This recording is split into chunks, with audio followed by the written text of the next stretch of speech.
And welcome back to the channel, and thank you so much for clicking into this video. So in this video, I am going to teach you how to fix Roblox UWP is not installed KRNL error. So make sure that you stay until the very end of this video so you don't miss any important step or information. And without further ado, let's get on it. So this information is from a Reddit user from Krnl Boog. So it is at KRNLBOOG.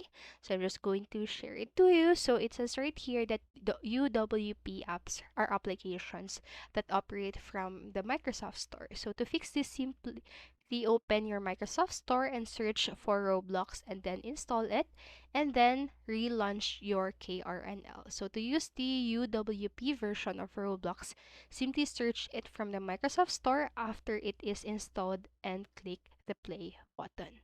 So that's it. Those are all the steps or instructions that you need to do if you're having the problem. So I hope this video helped you.